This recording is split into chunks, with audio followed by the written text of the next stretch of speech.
Hi guys, it's Ebony and I'm back to do the My Makeup Story. Yeah, I had to read. My Makeup Story tag, and I have the questions right here on my cell phone. So I'm going to jump into question number 1.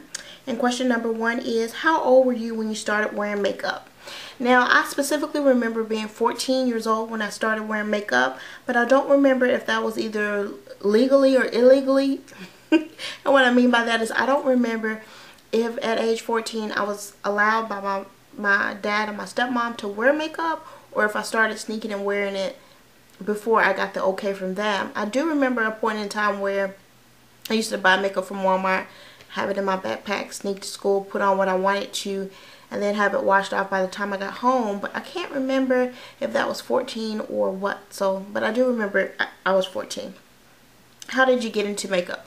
Well, I got into makeup since I really didn't have any friends or siblings or anything like that wearing makeup. My stepmom, she used to wear makeup, and when she left the house, her makeup was always nice and pretty, and she always looked, you know, put together.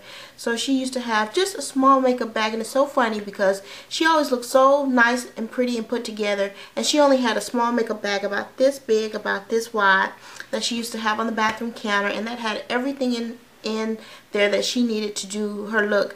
Now you go on YouTube and you see people with rooms and rooms full of makeup, and I was like, man, how did my stepmother survive with that little bag? Like, what was in there? Like 4-in-1 products that you can use, you know, for your blush, lips, eyes, and everything else. Like, I don't know how she survived with that little bag, but I guess we do have too much makeup nowadays. But that wasn't the question. The question was, how did I get into makeup? I got into makeup by watching my stepmother. Number 3, what are some of your favorite brands? I love Urban Decay. I love MAC. I love CoverGirl lipsticks. I have lots of those. I love NYX. And that's about it. I have a little bit of everything. Well, not everything. There's some brands that I have absolutely nothing from. But I have a good mixture of a lot of things. But those are some of my favorites. Number 4, what does makeup mean to you? Every time I think about makeup, I think of Whitney Houston when she sang that song, or Shaka Khan when they sang that song. You know, I'm every woman, it's all in me. Anything you want done, baby. So that's what makeup makes me think about. It makes me think that I can be every woman, or I can be any woman. So one day I want to be a glamorous woman. I can be that. One day I want to be a natural looking mom. I can be that. One day I want to be, you know, if I want to be like a little bit edgy or a little bit goth or whatever. You know, makeup allows me to be so many different women in one. And then as soon as I wash it all off for the night, then I'm back to myself, you know. So it allows you, it's almost like a costume, but I don't like to use the word costume because then you think of too much makeup. But it's like you can be somebody different, or you can use your imagination and be so many different women. And the same thing with hair and wigs. You know, you can be so many different women, and then you take it all off and you're just yourself. But it allows you to be creative, and it allows you to be imaginative, and it allows you to be beautiful in different ways. What do you think about drugstore makeup versus high-end makeup? I use both. I love both. I will say that drugstore eyeshadows can be a little bit disappointing depending on the brand, and I get my best looking makeup with higher end makeup.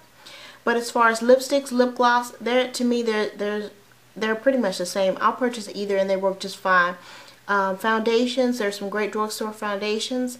I really don't care one way or the other. I'll use both. This look I got on my eyes was using, you know, a drugstore makeup palette, Maybelline the Nude palette.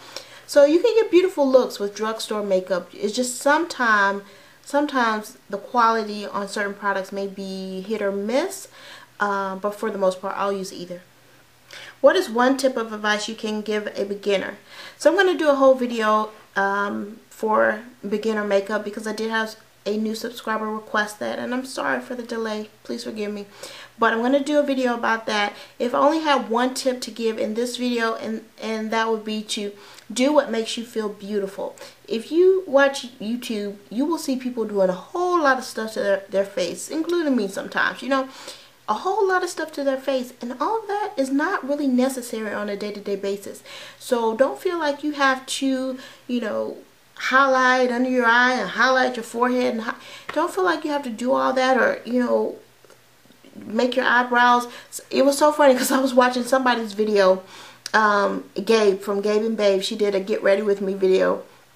And she did very natural looking makeup, not like the makeup you see everybody else doing, but just very everyday woman type of makeup, very pretty makeup. But she didn't have all this highlighting, contouring, you know, all this extra stuff going on. And then somebody put in the comment section, oh, I love it, she didn't, you know, she didn't do this, and she didn't have those Nike check eyebrows that everyone has on YouTube. And I just cracked up over that. I'm like, Nike check eyebrows, okay, I can see what they mean, because for a beginner or somebody who's not used to doing all that, it can be overwhelming. So do not feel like you need to do too much to look cute. Do what makes you feel beautiful. If it's just a little bit here and there, you know, maybe a little bit of eyeliner, a little bit of lip gloss, whatever, that's perfectly fine. You don't have to go all out and do everything that you see when everyone else doing to look beautiful.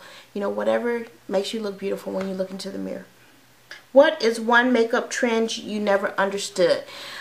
I never understood, well, I understand it, but I just can't bring myself to participate. Like, I never really understood the contouring of the nose. Like, I understand it gives you a, sorry, I got makeup on my hand for when I did this makeup tutorial, so just excuse that. But I never understood contouring the nose. I know it makes the bridge of your nose thinner. I know it gives your nose more shape and more structure, but sometimes I'll see where the nose is contoured and it totally transforms the shape and look of their face. Like, just pulling these sides in a little bit will totally give it a different look. And for me, I'm not comfortable with giving myself like a different facial structure. Maybe a different lip color, maybe a different eye color, maybe a little cheek contouring. But sometimes if you contour the nose but you just go a little bit too far with it, it'll transform the whole look of your face. I don't understand the trend, why it's so popular, but I guess if someone has a very wide bridge and they just want to kind of pull it in a little bit, that helps. That's all I can say about that. Alright guys, last question. What do you think about the beauty community on YouTube? That's a very complex question, just because, for one, I really like it. I really like the beauty community on YouTube just because it has totally transformed the way I saw makeup. I've always loved makeup ever since I was a teenager. I adored makeup, but it's been even more so since I've been on YouTube and really watching videos and been involved in this beauty community, because you just see what everybody else is doing with makeup and what they love and why they love it, and it makes you love products and makes you interested in products, and it's just a fun hobby. It's just a fun pastime. Now, on the other hand, everybody knows the negatives that are in the beauty community right now, as far as a lot of times it's more of a business than it is anything else. Well, not for people like me who don't get paid to do anything. That's sad. No, it's not. What was I saying? Oh, so it's become more of a business for some people. So then you really question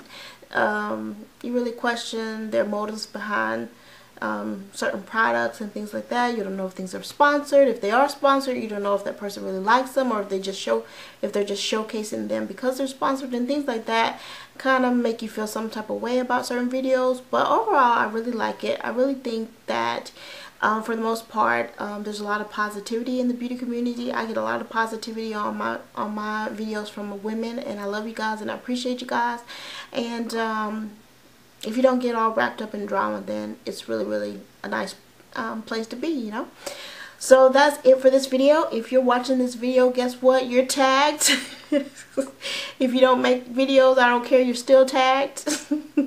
Just kidding. But yes, seriously, if you want to do this video, please do the video. I would love to see it. And I will talk to you guys again soon. Thanks for watching. Be blessed. Bye.